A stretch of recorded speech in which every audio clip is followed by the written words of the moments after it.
Welcome back. So, in today's video lecture, we will look at the van der Waals forces in detail. Okay. As you know, there are three types of forces within van der Waals forces. We will look at them in detail. Okay. And apart from that, we will also look at how to calculate the pairwise interaction between the molecules and or between the macroscopic bodies which are made up of its own constituent molecules, right? Sometime you may have to do the pairwise interaction between flat surface as well as the curved surface or between two flat surfaces, like. So by knowing the the by knowing the calculation part of the pairwise interaction between these two bodies, one can calculate for numerous cases, right? So these are something we will look at in detail in this video. Let's begin. So as you know, van der Waals forces meaning it has got three different forces which are nothing but the induced dipole, okay, which is nothing but London or dispersion force, induced dipole, permanent dipole, which is also called as d by, and permanent dipole, which is nothing but Keesum, right? So remember, when we dealt with the Lennard-Jones potential in previous lecture, we we discussed that the attractive term, which is inverse power law, dependent on the separation distance, is nothing but it has got a prefactor that is called b, right? That b comes from the beta. So the beta is nothing but the the constant value, the combination of all the constant values coming from the London and d by and Keesum forces, right? So that is what I mean, that we have also, that we have described in the previous lecture itself. So so that is very important to note. So now we will see what are the implications of these forces, right? Sometime you will only have to focus on one or two forces, not all three. For example, whether you deal with the polar molecule or non-polar molecule, okay, charged system or uncharged system, the London or dispersion force is always existing. This comes from the fluctuation in the electron density within the atom or molecules. So you can expect this force always, right? So sometime you might deal with the polar molecule together non-polar molecule. So there can be an interaction between polar and non-polar. In such case, you would expect an interaction between, interaction in the form of induced dipole and permanent dipole, which is coming under the d by force category. The other one is the permanent dipole, which comes from the molecule which has got dipoles permanently, right? For example, acetone, acetaldehyde, HCl, and all those things. Okay. So as you can read from here, the Keesum force is because of the electronegativity, right? Due to electronegativity. Okay. Um, it is basically because of the permanent dipoles, right, between the molecules, and that is due to the electronegativity. And you can also understand that you can also read that the induced dipole and permanent dipole, which is d by force of attraction, is basically between polar and non-polar molecules, right? Okay, so in any case, van der Waals forces are always attractive. Okay, so we often use the sign convention negative to represent attractive force, positive to represent repulsive force. Okay, So it is always long ranged force, relatively long ranged force compared to atomic or molecular level forces. And more importantly, the van der Waals forces of attraction is active within the separation distance, you know of between zero point 0.2 nanometer to 1 nanometer. Okay, from 0.2 nanometer to 1 nanometer. So which means that if, let's say, you have got the molecules, right? So if molecules are kept apart within a distance of 10 nanometer, then you can expect all these three forces, come into picture. Okay, right. So next we will look at the inverse power law, molecular interactions and inverse power law. Okay, if you want to calculate the interaction between two colloidal particles, spherical particle or non-spherical particle, or between two macroscopic objects like blocks, between two blocks, or between surfaces, one flat surface and the curved surface, all that, you can actually use this method of the calculating the pairwise interactions, right, between the molecules or particles, right.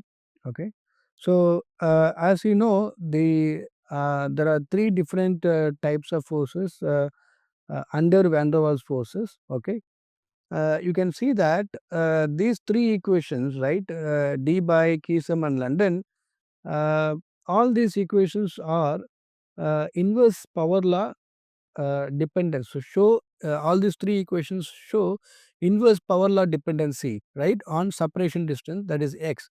Remember, we saw in the Lennard-Jones potential, that is a b by x power 6, right. Okay, you can see the similar relation exists over here. Here b is nothing but beta, which means that if you include all these constants, right, as within the bracket of beta, then you will be getting this beta x power 6, right. So yeah, so this comes from the you can now connect this with the potential that we have already described, right. So these three forces equations, you can the origin of this equation, if you want to understand the origin of these equations more in details, maybe you can refer to these two books which are given at the bottom below. Okay, right. Now let's see, because these are the power law, inverse power law equation, it can be applied, whenever we calculate the pairwise interactions of molecules or the between the particles, right.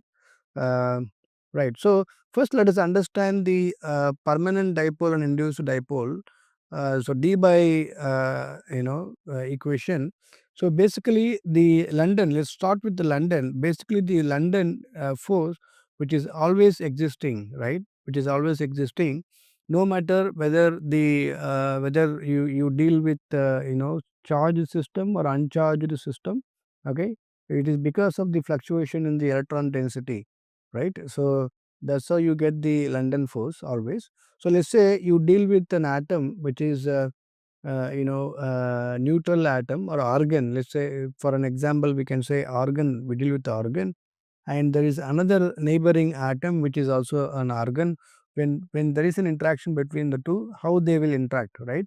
So as you know, that every compound has got its own electrons density within it. Okay, it depends on the atomic mass or molar mass of the compound that we deal with. For example, if you take an example of helium, which has got only 2 electron, whereas argon has got about 18 electrons, right.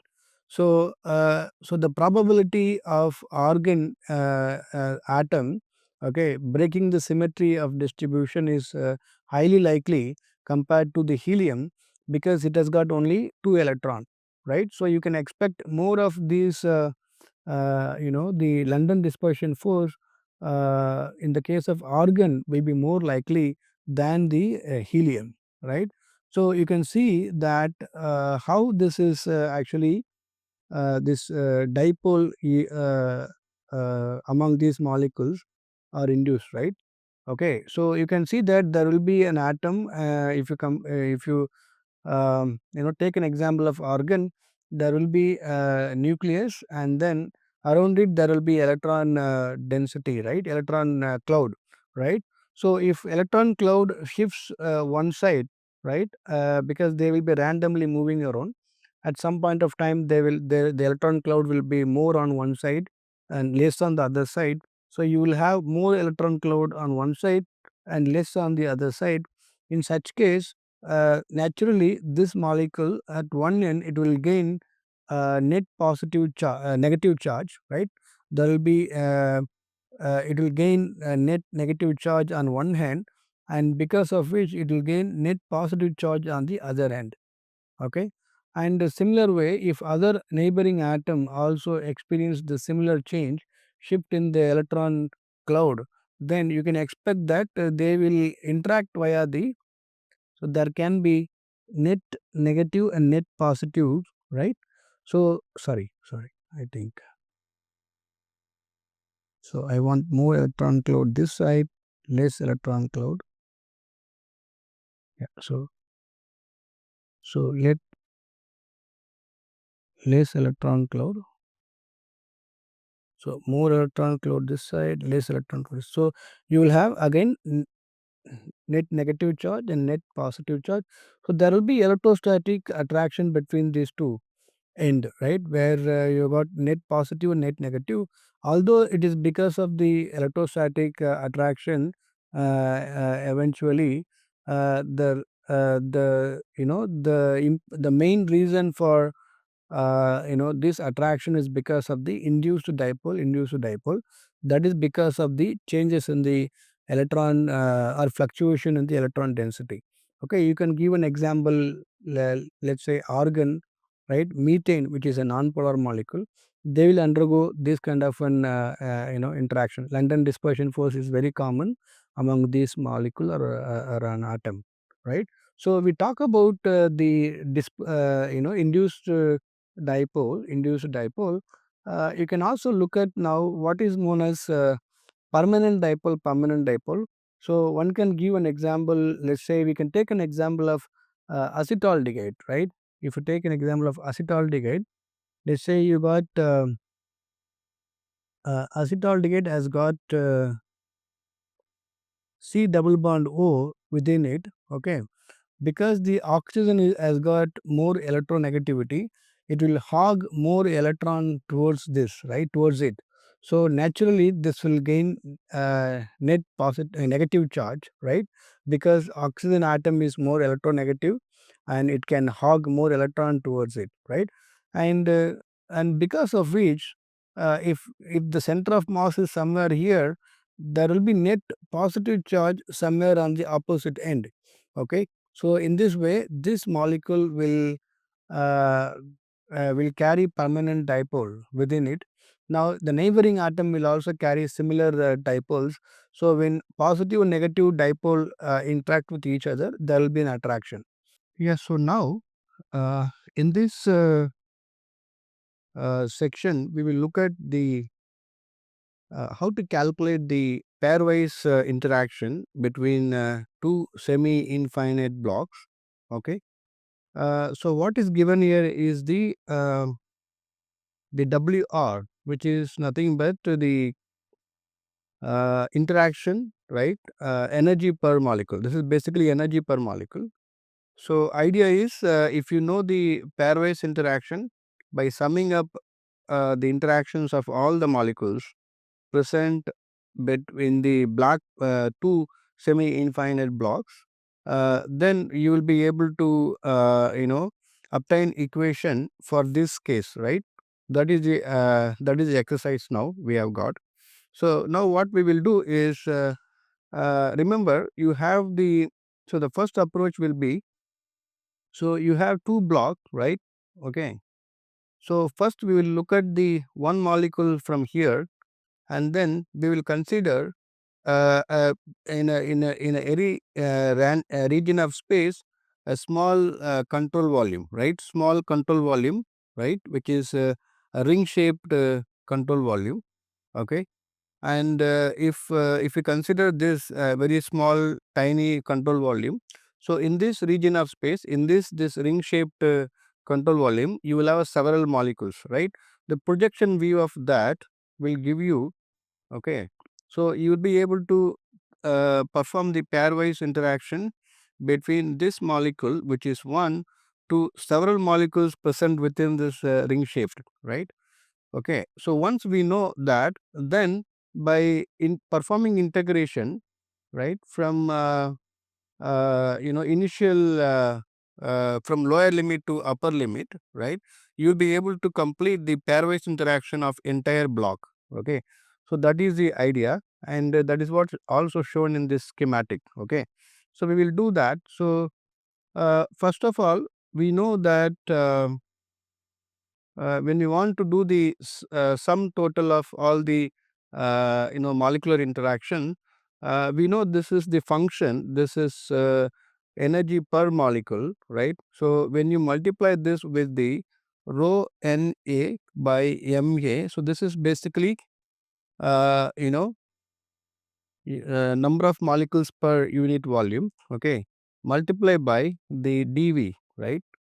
And integral. So if you perform this, basically you will be able to get cover all the molecules present within this region of space, that is called dV, right? And then you will be able to calculate the pairwise interaction for all the molecules. So in this way you will get total energy. Okay, so that is the exercise we have to do. So for here, let's consider this case which is shown in the schematic already. Okay, in this case, how we can write, right? So you can write this as, let's say we have WR, okay, into rho. Rho here is the density, and Na is the Avogadro number, and Ma is the molecular weight. Okay, A represent the molecules of particular species, right? And multiply by here the dV will be, for us in this schematic, we are considering between one molecule from block another block to this ring shaped. Why this is ring shaped? Because we consider that the molecule which we take is spherical in shapes, right? So the projection view of that will be a ring shaped. That's why we consider this ring shaped control volume, right? So in this case, the dV is going to be, for me, it will be simply 2 pi y dy and d zeta. Okay, this is just zeta is just a simple. You can name any letter, right? Okay, so since we have dy and d zeta, we will have to do, there will be two integral going from 0 to infinity, 0 to infinity in this case. So if you perform this calculation, what you will get is the pairwise interaction between, right, between this molecule and the control element present in the block 1, right? So that is very clear. Once we are able to do this, then by performing integration from the lower limit to upper limit, okay, you will be able to consider or cover up all the molecules present within the block 1. That is the first exercise. So we are breaking down in this step into two. First step will be to take care of the molecule from block 2 to the molecules, all the molecules present in the block 1. That is exactly what we are doing here. Okay, right. So we have minus over here. Okay, that will be minus because it's attraction. Okay, so now what we can do is, so what is WR? So that we have to incorporate. Okay, so WR is nothing but beta by x power 6, and which is also okay, rho Na by m. This will come as it is. Then you have 2 pi y dy d zeta. Okay, so now all these things are constant. We'll keep the constant term outside. Okay, so which means that you can keep this constant term outside. Then you will have 2 pi, so minus 2 pi, okay, rho Na by Ma and beta. So these things will be outside. Then you have 0 to infinity 0 to infinity, then you will be having x power minus 6, right? X power minus 6 y dy and d zeta. So, if we can perform this, then we will be getting some idea, right, what is the pairwise interaction, right, in this within this control volume. So we know from the Pythagoras theorem, this x can be x square is nothing but z plus zeta. So you can look at this geometry, okay, and you can understand why we call it as z plus zeta square plus y square, right? So from Pythagoras theorem, we can write this x square as z plus zeta square plus y square. So why we have done this way? Because it is easy for us to obtain the equation in terms of z, that is z direction, that is z. Why? Because it is easy for us to know what is the separation distance. So your equation finally that you will be getting will be in terms of separation distance d, right? That you will see exactly how it is coming. So now we have z plus zeta square plus y square. So we will substitute this here. So in that case, you will be having this equation is simply nothing but minus 2 pi rho n a by m a, okay, beta.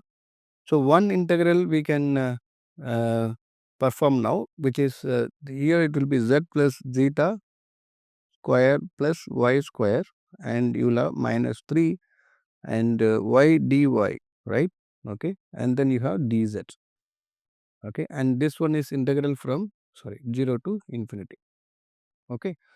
So by using the substitution method, you can actually evaluate this integral. That is nothing but, let's say if I assume z plus zeta as m, okay, and this will be m square plus y square as u, okay, then 2y dy is nothing but du, and y dy is nothing but du by 2.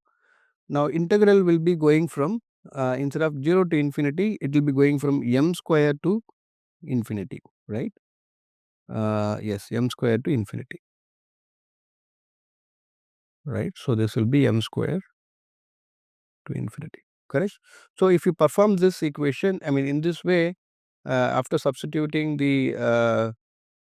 this as u z plus zeta square plus y square as u, you will be able to get the required you will be able to perform required integration and get the final answer you will be getting is, you can also verify, that will be 1 by 4 z plus zeta to the power 4.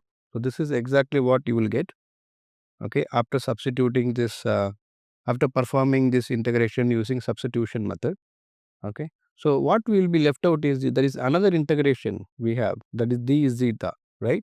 So this entire thing will be coming as it is, okay. All right. So now if you perform this again, let's say we have minus yeah, minus 2 pi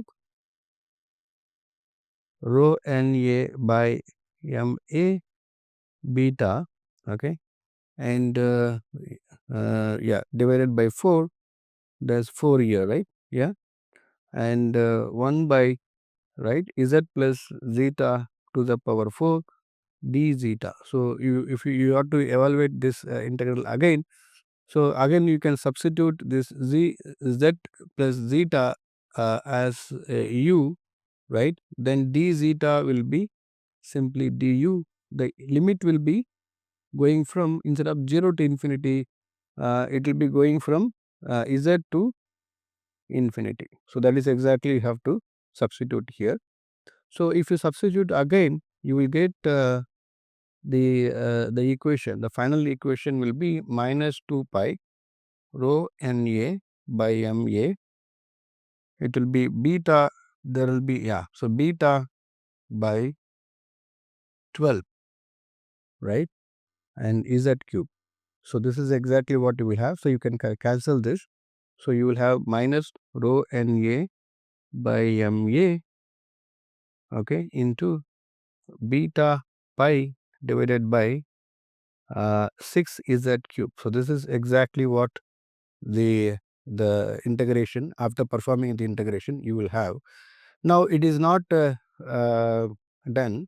So what we have to do further is, so you need to again, there is another one, right? So we have now taken care of one molecule, and then we summed the pairwise interaction, performed pairwise interaction, within the molecule present in the block 1, right?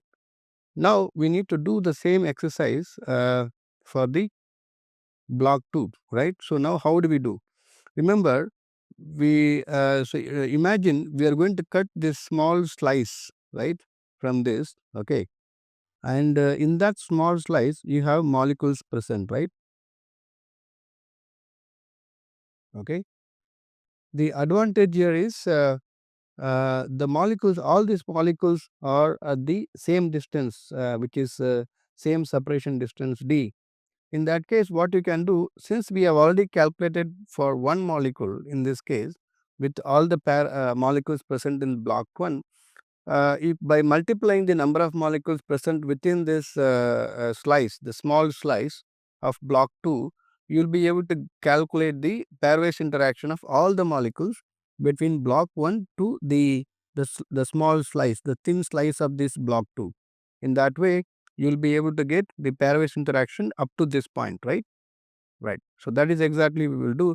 So that is nothing but then you will have to multiply that with rho Na by Ma. So you will have simply then rho Na by Ma square. Okay. Then this is minus. So beta pi divided by 6 Z cube. So this is exactly what we have. Now by performing integration from this point to up to whatever extension, I mean to whatever extent that is required. For example, it can be from d. So this is the d is the separation distance. So from d separation distance to, you can go up to any astronomical distance, that is infinity. If you perform integral, okay, in this case, let's say if I perform integral between d to infinity 1 by z cube into dz.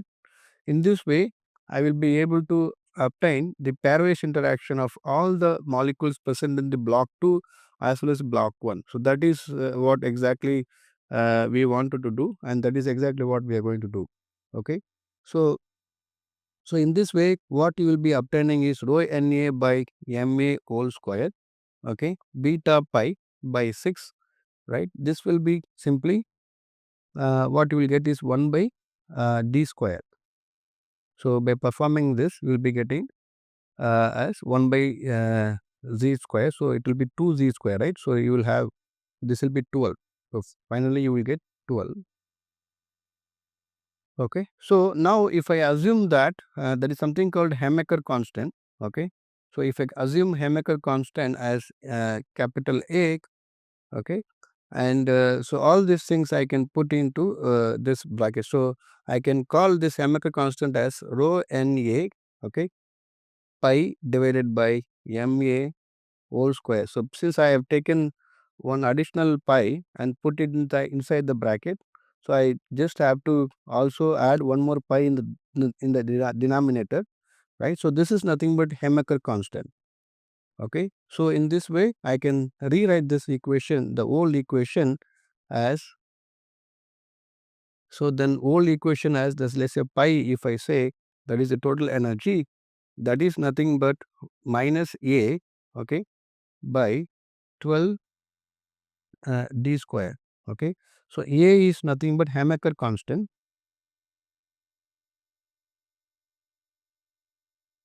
Okay. And that is nothing but rho Na pi by Ma whole square into beta. So beta is also included in this A. So this is how you can calculate the pairwise interaction of any two macroscopic bodies which are made up of its own constituent molecules, right? So I think it would have been very clear to you. We will stop here. We will continue from the next lecture. Thank you.